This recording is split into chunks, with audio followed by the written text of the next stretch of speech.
வணக்கம். அமரர் கல்கியின் பொன்னியின் செல்வன் 2ஆம் பாகம் சுழற்காற்று 29ஆம் அத்தியாயம் யானை பாகன். உங்களுக்காக வாசிப்பது ஸ்ரீ. 2000 ஆண்டுகளுக்கு முன்னால், இந்த கதை நடந்த காலத்துக்கு 1000 ஆண்டுகளுக்கு முன்னால், வலகம்பாகு என்னும் சிங்கள அரசன் ஒருவன் இருந்தான். அவனுடைய காலத்திலும் தமிழர் படை இலங்கையின் மீது படையெடுத்துச் சென்றது. அப்போது வலகம்பாகு என்பான் தலைநகரில் இருந்து தப்பி ஓடி தம்பளை என்னும் இடத்திலிருந்த மலைகுகையில் ஒளிந்து கொண்டிருந்தான். பிறகு அவன் மீண்டும் படை திரட்டிக் கொண்டு சென்று அனுராதபுரத்தை கைப்பற்றினான். அவனுக்கு அபயமளித்திருந்த மலைகுகையை மேலும் குடைந்தெடுத்து கோயிலாக்கினான். புத்தர் பெருமானிடம் தன் நன்றியை தெரிவித்துக் கொள்வதற்காக அந்த குகைக்குள்ளே பெரிதும் சிறிதுமாய் பல புத்தர் சிலைகளை நிர்மாணிக்கச் செய்தான். நூற்றுக்கணக்கான புத்தர் சிலைகளை நிர்மாணித்த சிற்பிகளுக்கு தங்கள் சிற்பத்திறனை முழுதும் காட்டிவிட்டோம் என்ற திருப்தி ஏற்படவில்லை. எனவே இந்து தெய்வங்களின் படிமங்கள் சிலவற்றையும் புத்தர் சிலைகளுக்கு இடையில் நிர்மாணித்து வைத்தார்கள். அந்த அற்புதமான சிற்பக்கலை அதிசயங்களை இன்றைக்கும் தம்பளை என்னும் ஊரில் உள்ள குகை கோயிலில் காணலாம். வந்தியத்தேவன் அந்த புண்ணிய ஸ்தலத்துக்குள் பிரவேசித்த போது ஒரு புது உலகத்துக்குள் வந்துவிட்டதாகவே அவனுக்கு தோன்றியது. புது மலர்களின் நறுமணம் அவனுக்கு மயக்கத்தை அளித்தது. வீதி முனைகளில் தாமரை மொட்டுகளும் செண்பக மலர்களும் குப்பல் குப்பலாக குவிக்கப்பட்டிருந்தன. பக்தர்கள் அம்மலர்களை வாங்கி அழகிய ஓலை கூடைகளில் எடுத்துக்கொண்டு கோயிலை நோக்கி சென்றார்கள். ஸ்திரீகளும் புருஷர்களும் அடங்கிய அந்த பக்தர் கூட்டங்கள் தெருக்களை அடைத்துக் கொண்டு சென்றன.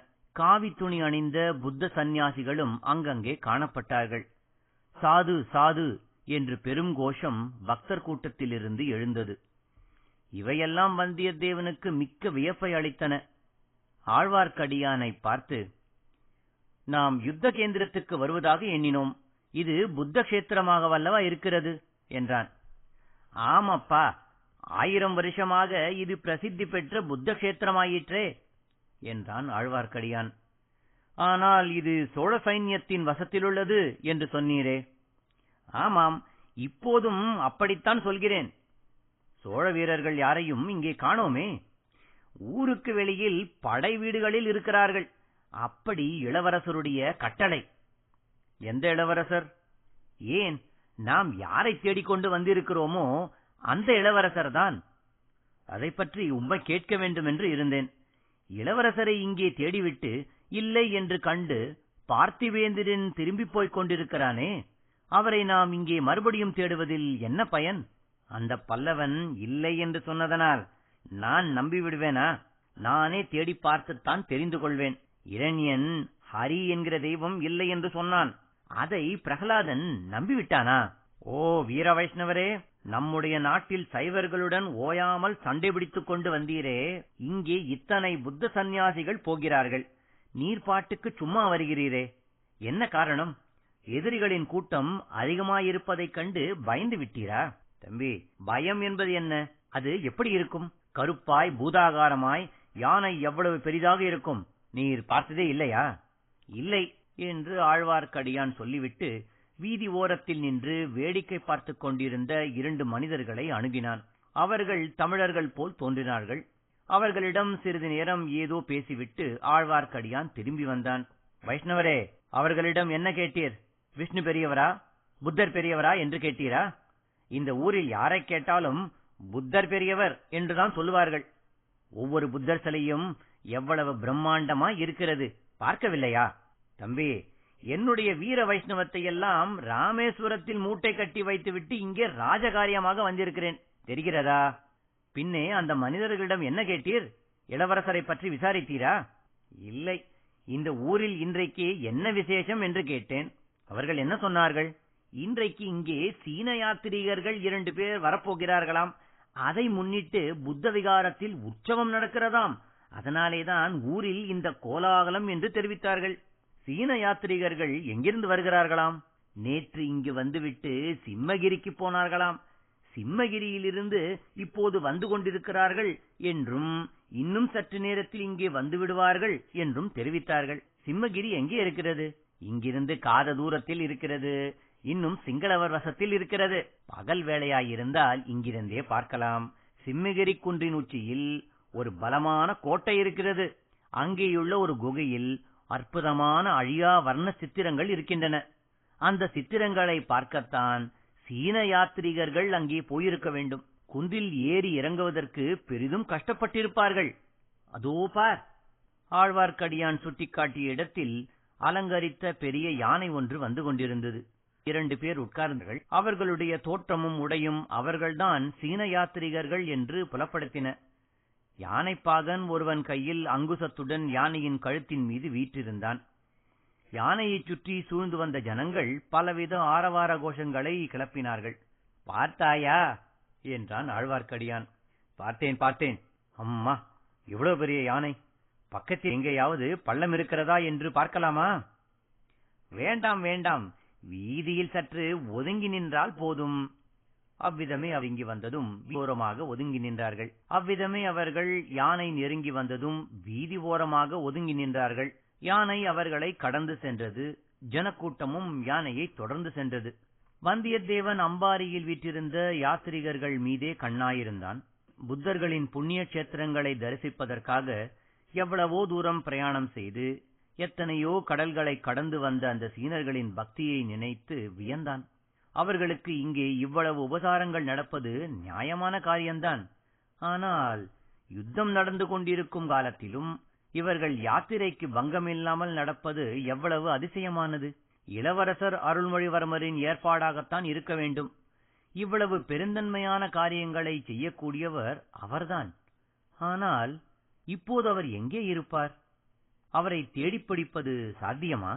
இந்த வைஷ்ணவனோடு இவ்வளவு கஷ்டத்துடன் பிரயாணம் செய்து வந்தது வீணாகிவிடுமோ? தம்பி, பார்த்தாயா என்றான் ஆழ்வார்க்கடியான். பார்த்தேன். என்ன தெரிந்தது? சீன யாத்ரீகர்களின் முகம் சப்பையாக தெரிந்தது. அவர்களுடைய உடை விசித்திரமாய் இருந்தது. யாத்ரீகர்களைப் பற்றி நான் கேட்கவில்லை. பின்ன யானைப்பாகனை கவனித்து பார்த்தாயா என்று கேட்டேன். யானைப்பாகனையா? நான் கவனிக்கவே இல்லையே. அழகாய் இருக்கிறது. அந்த யானைப்பாகனுடைய பார்வை தற்செயலாக நம் பேரில் விழுந்ததும் அவனுடைய கண்களில் ஜொலித்த ஒளியை கவனிக்கவில்லையா? அது என்ன, யானைப்பாகனுடைய கண்களில் தீவர்த்தி போட்டிருக்கிறதா ஜொலிப்பதற்கு? நல்ல ஆள் நீ. உன் அஜாக்கிரதையை நினைத்து ஆச்சரியப்படுவதா, அல்லது இவ்வளவு முக்கியமான காரியத்தை உன்னை நம்பி ஒப்புவித்து அனுப்பினாளே அந்த இளைய பிராட்டியின் காரியத்தை குறித்து ஆச்சரியப்படுவதா என்று தெரியவில்லை. போனார் போகட்டும், என்னோடு வா. யானைக்கும் யானையைச் சூழ்ந்து நின்ற கூட்டத்துக்கும் பின்னால் சற்று தூரத்தில் இவர்களும் தொடர்ந்து போனார்கள். புத்த விகாரத்தின் வாசலில் வந்ததும் யானை நின்றது. பிறகு யானைப்பாகன் ஏதோ சொல்லவும் யானை மண்டியிட்டு படுத்தது. யாத்ரீகர்கள் இறங்கினார்கள். புத்த விகாரத்தின் வாசலில் கும்பலாக நின்ற புத்த பிக்ஷுக்கள் சீன யாத்ரீகர்களை வரவேற்றார்கள். சங்கங்கள் முழங்கின. ஆலாட்சி மணிகள் ஒலித்தன. விகாரத்தின் மேல் மாடத்திலிருந்து மலர் மாறி பொழிந்தது. புத்தம் சரணம் கச்சாமி என்ற கோஷம் வானளாவியது. சீன யாத்ரீகர்கள் இருவரும் விகாரத்துக்குள் சென்றார்கள். கூட வந்தவர்களிலும் பெரும்பாலோர் அவர்களை தொடர்ந்து விகாரத்துக்குள்ளே சென்றார்கள். யாத்ரீகர்கள் இறங்குவதற்கு முன்பே யானையின் கழுத்திலிருந்து இறங்கிவிட்ட யானைப்பாகன் யானையை எழுப்பி நடத்தி கொண்டு சென்றான். சற்று தூரத்தில் நின்றிருந்த 4 பேரை பார்த்தான். அவர்களில் ஒருவனிடம் யானையை ஒப்புவித்தான். இன்னும் ஒருவனிடம் ஆழ்வார்க்கடியானை சுட்டிக்காட்டி ஏதோ சொன்னான். மற்ற இருவரையும் அழைத்துக் கொண்டு சென்று சிறிது நேரத்தில் வீதியின் ஒரு திருப்பத்தில் திரும்பி மறைந்தான். யானைப்பாகன் எந்த ஆளுக்கு ஆழ்வார்க்கடியானை சுட்டிக்காட்டினானோ அவன் இவர்கள் நின்ற இடத்தை நோக்கி வந்தான். ஆழ்வார்க்கடியானிடம் மெல்லிய குரலில், ஐயா, என்னுடன் வருவதற்கு சம்மதமா என்று கேட்டான். அதற்காகவே காத்திருக்கிறோம் என்றான் ஆழ்வார்க்கடியான். அடையாளம் ஏதாவது உண்டா?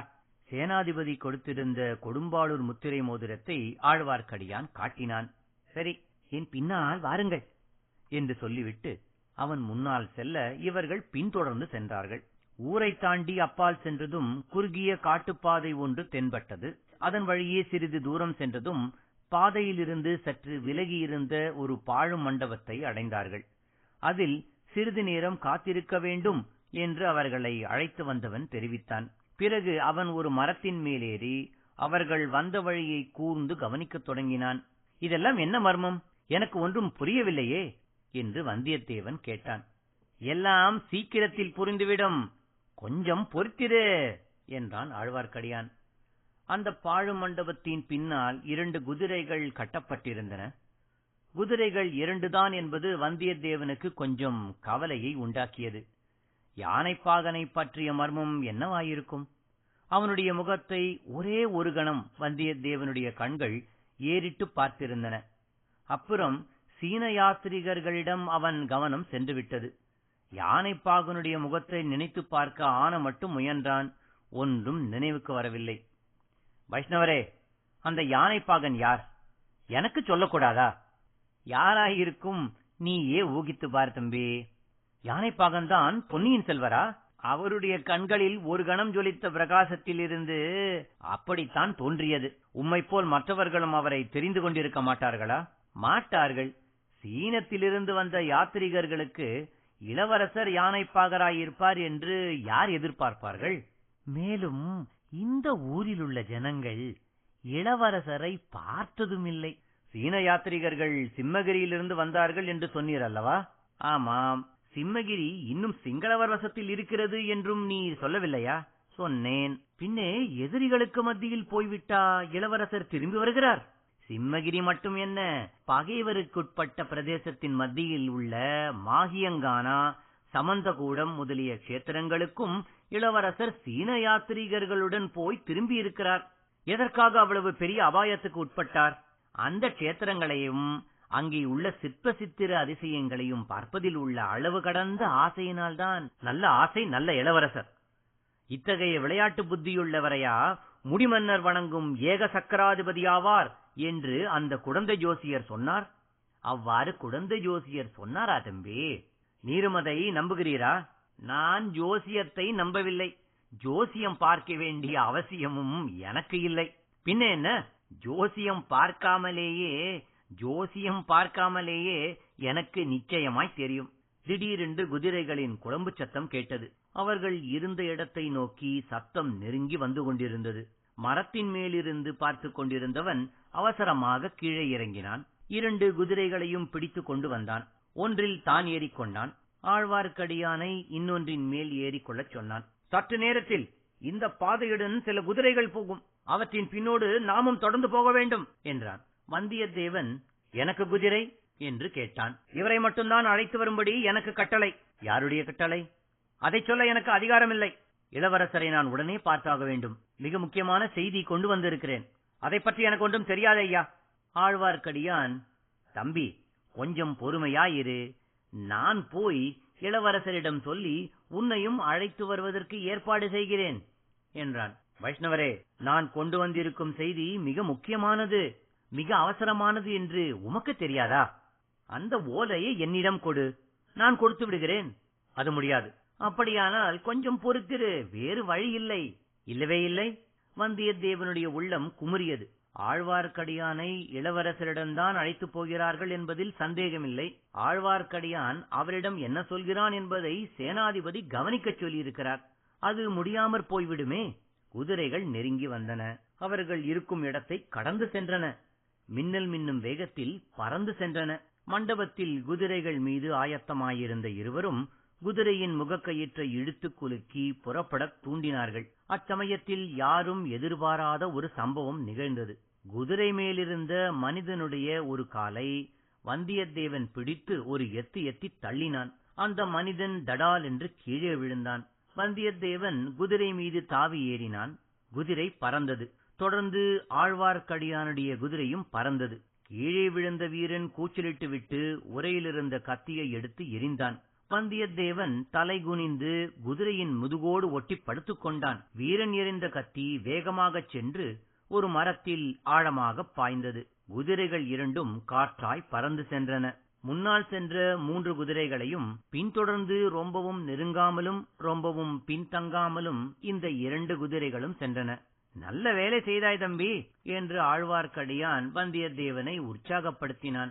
ஆனால் வந்தியத்தேவன் மறுமொழி ஒன்றும் கூறவில்லை. இதன் முடிவு என்ன ஆகப் போகிறதோ என்று அவன் உள்ளம் கவலையில் ஆழ்ந்திருந்தது. ஒரு பெண்ணின் வார்த்தையின் பொருட்டு எதற்காக கடல் கடந்து இந்த தூரதேசத்தில் வந்து இத்தகைய சங்கடத்தில் அகப்பட்டுக் கொண்டோம் என்ற சிந்தனையும் உதித்தது. குதிரைகள் வாயுவேக மனோவேகமாய் குறுகிய காட்டுப்பாதையில் போய்க் கொண்டிருந்தன. இத்துடன் 29ஆம் அத்தியாயம் நிறைவடைந்தது.